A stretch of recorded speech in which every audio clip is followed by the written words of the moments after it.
Hello दोस्तों, एक बार फिर से इस वीडियो में आप सभी का स्वागत है। आज की इस वीडियो में हम लोग जानेंगे बाल मनोविज्ञान के बारे में कि एग्ज़ाम में बाल मनोविज्ञान का यदि क्वेश्चन आता है तो किस टाइप का क्वेश्चन आता है, किस किस टाइप का क्वेश्चन आप लोगों को पढ़ना चाहिए और एक्चुअल में आप लोगों को बाल मनोविज्ञान के बारे में क्या जानना चाहिए, इसके बारे में हम इस वीडियो में देखेंगे। इस वीडियो को देखने के बाद आप लोग लगभग 80% क्लियर हो जाएंगे कि बाल मनोविज्ञान में एक्चुअल में हमें क्या पढ़ने की ज़रूरत है। तो चलिए वीडियो शुरू करते हैं। तो पहला क्वेश्चन यहाँ पे, गर्भ में सर्वप्रथम निर्मित होता है। एक शिशु जब विकसित होने स्टार्ट होता है, गर्भ में जब निर्मित होने स्टार्ट होता है तो सबसे पहले उसका सिर बनता है, मतलब सिर का उसका निर्माण सबसे पहले होता है। गर्भ में बालक को विकसित होने में कितना समय लगता है? तो जैसा कि हम लोग जानते हैं कि एक बच्चे को पैदा होने में लगभग 9 महीने लगता है, 1 महीने में 30 दिन होता है, तो 3 या 27। तो यहाँ पे आप लोग देखें लगभग 270 तो यहाँ पे पास में है, थोड़ा बहुत आगे पीछे 10-15 दिन मतलब कि आगे पीछे होता ही होता है। तो यहाँ पे सबसे पास में है 280, इसका आंसर हो जाएगा। लगभग 280 इसका आंसर होगा।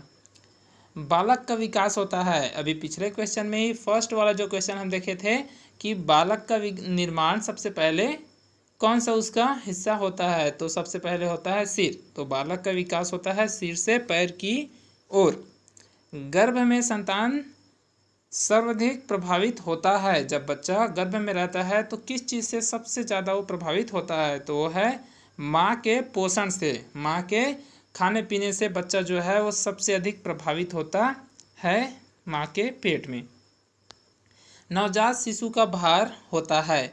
एक छोटा बच्चा जब पैदा होता है तो उसका भार कितना होता है? जनरली हम लोग तो केजी में जानते हैं कि 2.5 से 3 केजी होना चाहिए एक स्वस्थ नॉर्मल बच्चे का। तो यहाँ पर प्रॉब्लम क्रिएट करने के लिए आप लोगों को दे दिया जाएगा पाउंड में।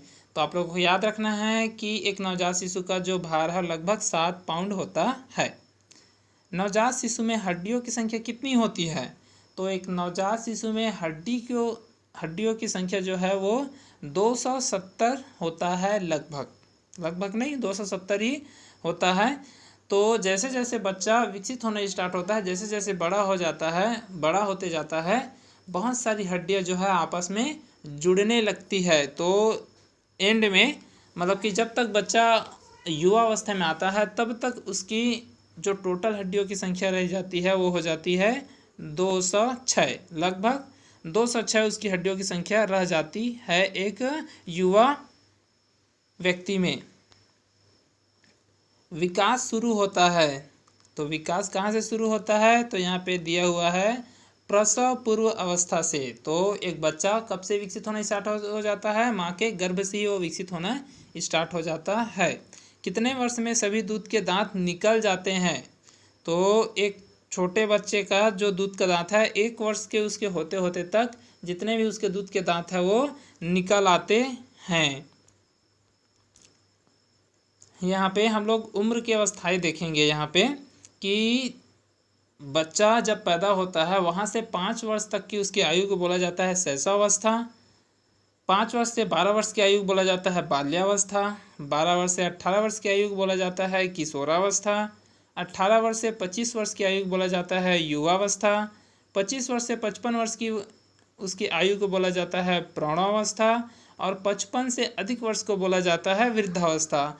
ये आप लोगों को याद रखना है दोस्तों, क्योंकि एक्चुअल में बाल मनोविज्ञान में खेल इसी का है कि शैशवावस्था कब से कब तक की एज को बोला जाता है, बाल्यावस्था कब से कब तक की उम्र को बोला जाता है, यही आप लोगों को याद रखना है। ऐसा ही क्वेश्चन अभी आगे के में हम लोग करेंगे और जनरली ऐसे ही क्वेश्चन आएंगे इससे ही रिलेटेड। कौन सी अवस्था सीखने का अनोखा काल माना जाता है? तो बच्चा जब छोटा होता है, मतलब 0 से लेकर के 5 वर्ष, तो बच्चा जो है शैशवावस्था में सीखने का उसका अनोखा काल जो है वो शैशवावस्था में होता है। शैशवावस्था में संवेग होता है। एक छोटा बच्चा का मन कैसा रहता है? तो चंचल रहता है। जाहिर सी बात है, एक छोटा बच्चा क्या रहता है? चंचल रहता है। हिंदी अक्षरों को बालक किस आयु में पहचानने लगते हैं? तो हिंदी अक्षरों को जो एक छोटा बच्चा है वो लगभग 5 वर्ष का जब होता है फिर वो हिंदी अक्षरों को पहचानना शुरू कर देता है।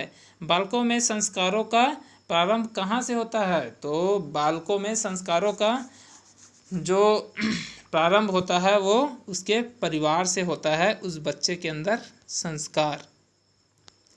खेल के मैदान में कौन सा विकास होता है? तो खेल के मैदान में शारीरिक विकास होता है, मानसिक विकास भी होता है, और 4 लोगों के बीच में जाते हैं तब जा कर के खेलते हैं, तो मतलब कि सामाजिक विकास भी होता है। तो उपरोक्त सभी यहाँ पे खेल के मैदान में एक बच्चे का विकास होता है, तो ये सभी विकसित होता है। गर्भधान काल की अवस्था नहीं है, तो डिम्ब, शैशवावस्था, बीजकरण, भ्रूणावस्था। तो जो शैशवावस्था है ये बच्चा हो जाने के बाद की अवस्था है, और यहाँ पे पूछा क्या है? गर्भकाल की अवस्था नहीं है। तो जो शैशवावस्था है वो गर्भकाल की अवस्था नहीं है। मानव जीवन की मनोभौतिक एकता कहलाती है। तो मानव जीवन की मनोभौतिक एकता कहलाती है मन तथा शरीर का विकास। मन तथा शरीर का विकास जो है वो मानव जीवन की मनोभौतिक एकता कहलाती है। शारीरिक विकास का क्षेत्र है, तो शारीरिक विकास का जो क्षेत्र है वो होता है स्नायु मंडल। स्नायु मंडल जो है वो शारीरिक विकास का क्षेत्र माना जाता है। शरीर के आकार में वृद्धि होती है, क्यों? क्योंकि शारीरिक और गत्यात्मक विकास के कारण शरीर के आकार में वृद्धि होती है। श्याम पटल में लिखते समय सबसे महत्वपूर्ण क्या होता है? जब एक टीचर ब्लैक बोर्ड में लिखता है तो क्या जरूरी होता है? तो जरूरी होता है वो है एक अच्छी लिखावट। जब तक ब्लैक बोर्ड में एक अच्छी लिखावट के साथ स्पष्ट यदि लिखाया नहीं रहेगा तो किसी भी बच्चे को वो समझ नहीं आएगा कि एक्चुअल में वो क्या समझाना चाहता है। तो एक अच्छी लिखावट होना बहुत ही ज़रूरी है एक टीचर को ब्लैक बोर्ड में लिखते समय। हम यहाँ पे बुद्धि लब्धि मतलब IQ की अवस्था देखेंगे। जिस तरह हमने वहाँ पे देखा है एज की अवस्था मतलब उम्र की वहाँ पे हमने अवस्थाएं देखी है, उसी तरह हम यहाँ पे अब IQ बुद्धि लब्धि की अवस्थाएं यहाँ पे देखेंगे। तो जिसके IQ लेवल जो है IQ लेवल बुद्धि लब्धि जो है यदि 140 से अधिक होता है तो उसको प्रतिभाशाली माना जाता है। जिस भी व्यक्ति का IQ 90 से 120 के बीच होता है उसको सामान्य IQ माना जाता है, और जिसकी बुद्धि लब्धि 80 से 90 के बीच होता है उसे पिछड़ा IQ वाला माना जाता है, और जिसकी बुद्धि लब्धि जो है IQ 80 से कम होता है उसको जड़ बुद्धि या फिर मूर्ख बुद्धि माना जाता है। तो इसको याद रखना है आप लोगों को, क्योंकि इसके बारे से क्वेश्चन हम लोग आगे करने वाले हैं। एक बच्चे की मानसिक आयु 12 वर्ष तथा वास्तविक आयु 10 वर्ष है, तो उसकी बुद्धि लब्धि क्या होगी? बुद्धि लब्धि के लिए एक सूत्र है, आपको लोगों को याद रखना है। IQ बराबर होता है मानसिक आयु बटा उसकी वास्तविक आयु। उसकी वास्तविक आयु क्या है और उसकी मानसिक आयु क्या है? तो यहाँ पर दिया गया है उसकी मानसिक आयु दिया हुआ है यहाँ पे 12 वर्ष और उसकी वास्तविक आयु दिया हुआ है 10 वर्ष। इंटू करेंगे हम लोग 100, यहाँ से 0 कट गया, 12 दाहम 120। उसका IQ लेवल कितना हो जाएगा? उस बच्चे का IQ लेवल हो जाएगा यहाँ पे 120, यानी कि C उस बच्चे का IQ लेवल हो जाएगा। आप लोगों को याद रखना है दोस्तों कि IQ बराबर होता है उसकी मानसिक आयु प्लस उसकी वास्तविक आयु। याद रखना है आप लोगों को। तनाव और क्रोध की अवस्था है। एक व्यक्ति कब से तनाव और क्रोध में ज़्यादा रहता है? जैसे ही विकसित करना होता है स्टार्ट एक बच्चे का, तो किस एज तक पहुँचते तक वो क्या हो जाता है? तनाव और क्रोध की अवस्था उसकी हो जाती है। तो वो है किशोरावस्था में। किशोरावस्था में जो बच्चे रहते हैं वो ज़्यादा तनाव लेते हैं, क्रोध करते हैं पढ़ाई वगैरह इन सब के लिए, तो उसको तनाव और क्रोध की अवस्था कहा जाता है, किशोरावस्था को। वास्तविक विकास की अवस्था क्या है? मतलब कि यहाँ पर लिखा है व्यक्ति विकास की अवस्था क्या है? तो यहाँ पे व्यक्ति विकास की अवस्था है अधिगमन एवं वृद्धि। ये जो है वो व्यक्ति विकास की अवस्था होती है। विकास में वृद्धि से तात्पर्य क्या है? तो विकास में वृद्धि से तात्पर्य उसके आकार, सोच, समझ, कौशल, इन सभी में वृद्धि, ये सब जो है वो विकास में वृद्धि का मतलब होता है। परिपक्वता का संबंध किससे है? तो जाहिर सी बात है, परिपक्वता का संबंध किससे होगा? विकास से होगा। बोला जाता है ना अक्सर, बच्चा परिपक्व हो गया है मतलब विकसित हो गया है, ऐसा बोला जाता है। बालक का विकास परिणाम है। तो बालक का विकास परिणाम जो है वो वंशानुक्रम व वातावरण की अंतःक्रिया का क्या है? ये बालक का विकास परिणाम होता है। विकास के संबंध में गलत कथन है। विकास के संबंध में गलत कथन है। विशिष्ट से सामान्य की ओर, सार्वभौमिक प्रक्रिया है, दिशा सिर से पैर की ओर, वर्तुलाकार गति। तो यहाँ पे जो है ये हो जाएगा विशिष्ट से सामान्य की ओर। तो ऐसा तो होता नहीं है, क्योंकि कोई भी ऊपर से नीचे नहीं आता है, विकसित होता है तो नीचे से ऊपर की ओर जाता है। तो ठीक उसी तरह यहाँ पे हो जाएगा सामान्य की ओर से विशिष्ट की ओर होना चाहिए। तो यहाँ पे जो ए दिया हुआ है ये रॉन्ग हो जाएगा, इसका आंसर हो जाएगा ए। समाजीकरण वह प्रक्रिया है जिसमें बच्चे और वयस्क सीखते हैं। तो क्या सीखते हैं?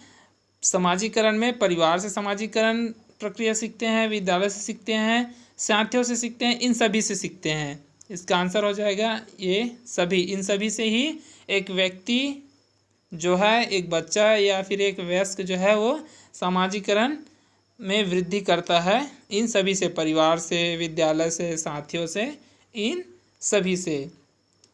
एक बच्चे की बुद्धि और विकास के अध्ययन की सर्वाधिक अच्छी विधि कौन सी है?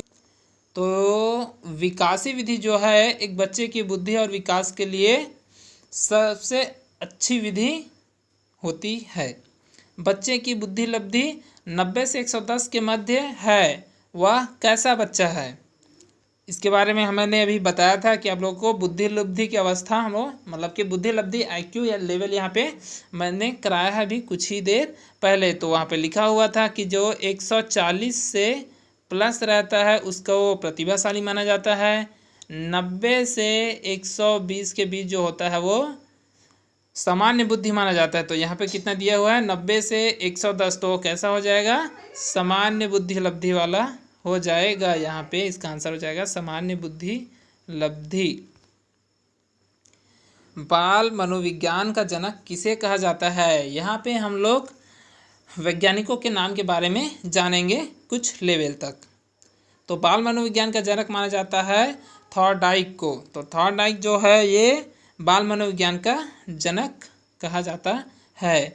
शैशवावस्था सीखने का अनोखा काल माना जाता है, ये किसने कहा था? तो ये बोला था वैलेंटाइन ने बोला था कि शैशवावस्था जो है वो सीखने का अनोखा काल होता है। बालक के हाथ, पैर और नेत्र उसके प्रारंभिक शिक्षक हैं, ये किसने कहा था? तो रूसो नामक एक वैज्ञानिक है जिन्होंने ये कहा था कि बालक के हाथ, पैर और नेत्र उसके प्रारंभिक शिक्षक हैं। मनोविज्ञान शिक्षा का आधारभूत विज्ञान है, ये किसने कहा था? तो मनोविज्ञान शिक्षा का आधारभूत विज्ञान है, ये कहा था स्किनर ने। स्किनर नामक एक वैज्ञानिक ने ये कहा था।